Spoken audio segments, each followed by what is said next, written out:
Law requires insurance companies to advertise in the same language as their policies. That means if an agent advertises in Spanish, their policies have to be available in Spanish as well.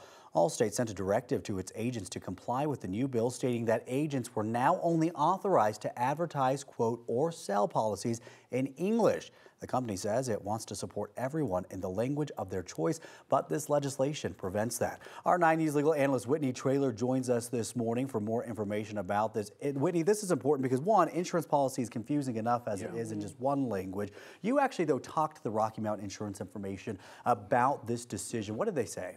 Yeah, I talked with Carol Walker, and it was somewhat informal. We did this segment earlier in the week, and I had presented my analysis, and she wanted to sort of present the insurance industry's position. And essentially she's saying, look, we don't have any nefarious purpose.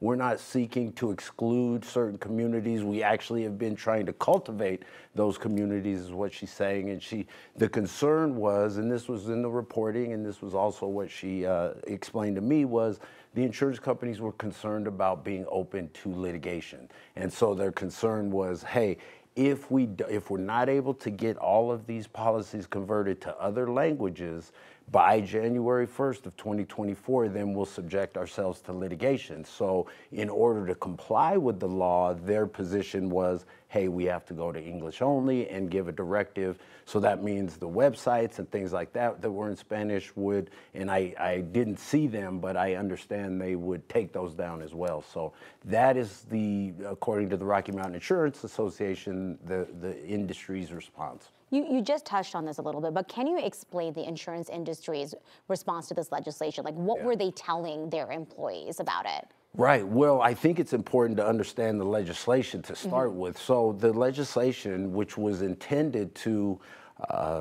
make it accessible to make insurance policies accessible to non-English speakers. So, for example, if you advertised in Spanish, for example, then the law is saying that your insurance policies then also have to be in Spanish. And so the industry is saying, look, for us to be able to convert all our policies into these other non-English languages is going to take 2 to 4 years. And so to comply, that's why they said, let's just go to English only. So let's talk about the legality of all this. Yeah. Is it legal for any of these insurance companies to only quote or sell in English? Right. So there was an opinion, I think, from the Division of Insurance that said, yes, this is legal, and that's actually their position. We're doing this in order to comply with the law. But this is really how our lawmaking works. So this is a statute. This is a law passed by the Colorado legislature.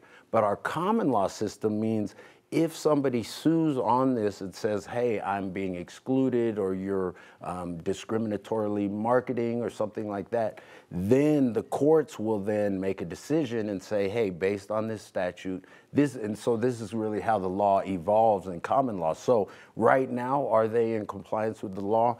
As it's written, probably yes. Will there be litigation? Maybe, because what happens if some of their Spanish-speaking or other language-speaking customers raise an issue? So we may see litigation. To that point, I want to ask a follow-up about your informal conversation. Did they say, even though they didn't do this for the January 1st, 2024 deadline, is it something that will eventually happen, that they will offer this in multiple languages? Well, I think their position is, hey, we want to work with the legislature, and we were trying to work with the legislature beforehand, and the legislature just passed this law. So I think that's where their focus is, hey, we want to come back to the table. Now, the reporting was, hey, there was opportunity to comment on this before this legislation was passed, and the insurance industry was kind of silent on this point. I think Carol Walker would take exception to that and say, hey, we were there, testifying. So, and I wasn't able to go back and listen to, because we can listen to the legislative hearings. So how much the insurance industry made an issue about this when they could have done something about it is a question. But it definitely sounds like they're sort of pointing to the legislature and saying, hey, and this is not uncommon business to come together and say, we need to work with Congress or the legislature to come up with a law that works for all of us. And session just started back up, earlier this month as well. Yeah. Thank you so much for stopping by and breaking that down for us. Thank you.